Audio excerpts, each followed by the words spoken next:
Welcome to another edition of Just an Opinion. It's me, Ralph again. What? Oh, it's you. I don't like you. It's a big weekend. Avengers Endgame came out. I'm very curious to see where it leads the Marvel Universe, so I thought, why not rank my top 10 favorite comic book film adaptations before Endgame? Let's check it out. Number 10 is Batman Begins. When Christopher Nolan rebooted the Batman franchise, he made a masterpiece. Origin stories are common, usually with a person acquiring special skills and then almost immediately fighting crime or becoming a villain. This story was different though, in that Bruce Wayne was just a man, but wanting to be a symbol for the people to fight injustice.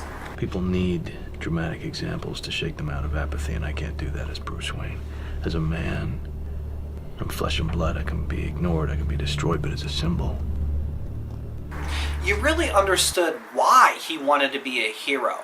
With a unique selection of villains and the perfect casting for Batman, this film influenced many forthcoming origin stories that took a darker and grittier approach.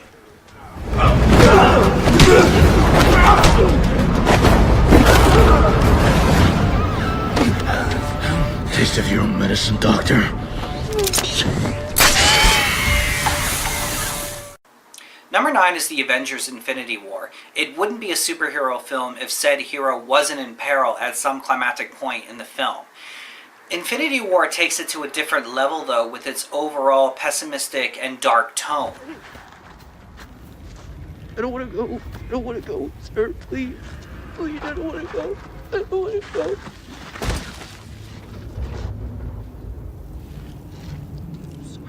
The stakes have been raised much higher at what could be lost. The film takes us on an unexpected path with a gigantic cliffhanger ending. For 10 years, Marvel did a great job of establishing its universe, but could this universe be coming to an end sometime soon?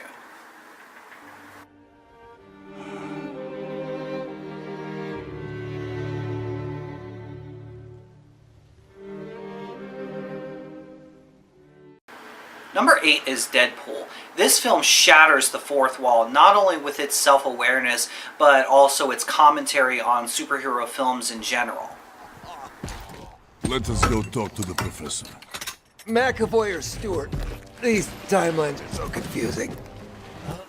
This was not the first R-rated comic book film adaptation, but arguably Deadpool made it more mainstream with its perfect casting of Ryan Reynolds, its superb but violent action, and its non-stop humor. Ripley from Alien 3. Fuck, you're old. Fake laugh. Marvel had its own universe and also many standalone projects due to licensing restrictions. Deadpool interestingly poked fun at this, but at the same time, it remained open to a future crossover opportunity. Let's hope. Let's hope. Number 7 is Watchmen. This is a clever postmodern tale. The setting is an alternative United States where superheroes are things of the past. They've hung up their capes and become high-ranking members in government, regular Joes, or social pariahs. Nobody knows who you are. You can give it up. Try and have a normal life. Is that what you have now? A normal life? I loved the constant theme of desolation, the noir aspects, and the shocking climax. So in order to save this planet, I had to trick it with the greatest practical joke in human history. Killing millions. To save billions. Surprisingly, this film had mixed reviews, though. I have a theory that I don't believe that comic book films became a full-fledged genre until the year 2008 with Iron Man and The Dark Knight. But perhaps this film was just too soon into the cycle that fans just weren't ready for it yet. Number 6 is Captain America: Winter Soldier. While the Marvel Universe was entering its second phase, it was still evolving. Iron Man 3 and Thor: Dark World were a bit underwhelming considering the impact that the Avengers had made. Winter Soldier is a bit of a more mature tale and thankfully continued the momentum that Marvel was building. Captain America is not only challenged by a corrupted government, but also a formidable foe in former best friend Bucky.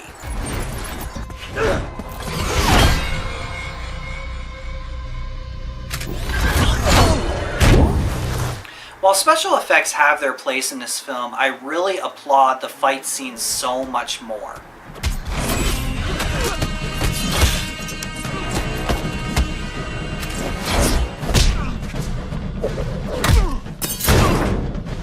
Adding elements of betrayal, greed, and conspiracy help make this film good from so many different angles. Number 5 is Superman. Christopher Reeve embodied both heroism and humility in this epic film. There was something magical in his performance. He didn't just play Superman, he was Superman.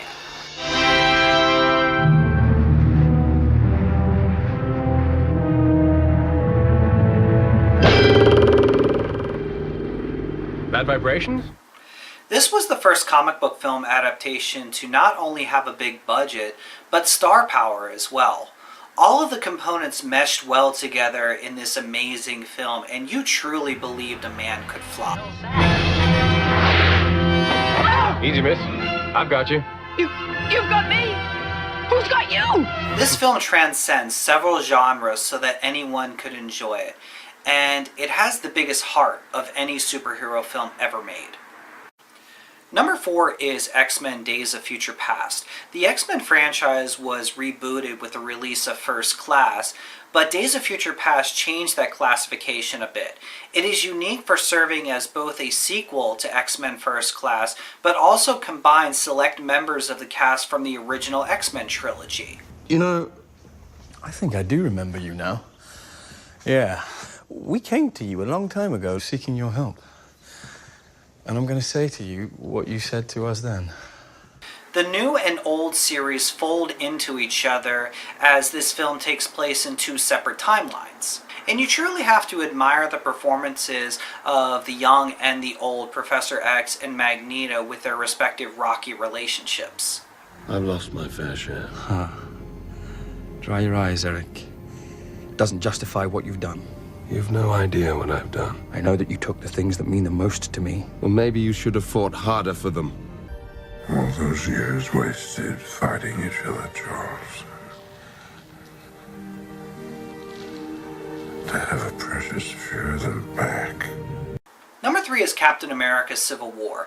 When you have more than one superhero in a film, it's not uncommon for them to conflict in some ways, but there's usually a quick compromise and the heroes go back to fighting evil. With Civil War, you get a division of ideologies between agents of good when the government is involved. This film exemplified how heroism often involves shades of gray. Certain matters that you know.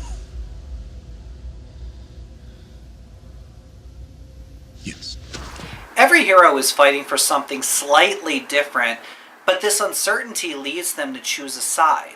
And this ultimately leads to some amazing fight scenes complementing some well-written verbal arguments. But it's run by people with agendas, and agendas change. That's good. That's why I'm here. When I realized what my weapons were capable of in the wrong hands, I shut it down, stopped manufacturing. Tony, you chose to do that.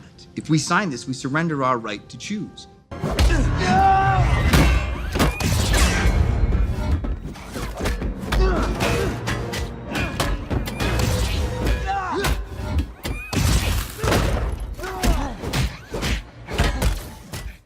Number 2 is The Avengers. This film was a fanboy's dream come true. Even when the announcement was made that Marvel was going to build up to this point, I don't really think I could have expected how amazing this film would turn out.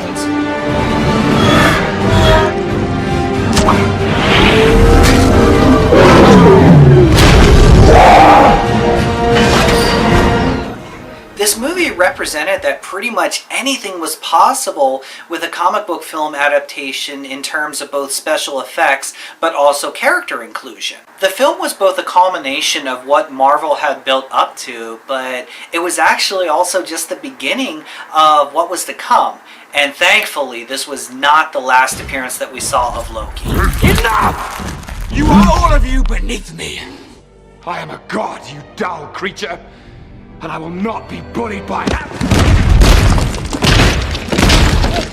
This film revolutionized the genre, but it also influenced many upcoming mergers and character acquisitions for future films. Number 1 is The Dark Knight. 2008 saw Marvel swing for the fences with the launch of its new universe. The Dark Knight, though, told arguably the most compelling story of what heroism is, featuring the most iconic performances of longtime comic book adversaries. I don't want to kill you.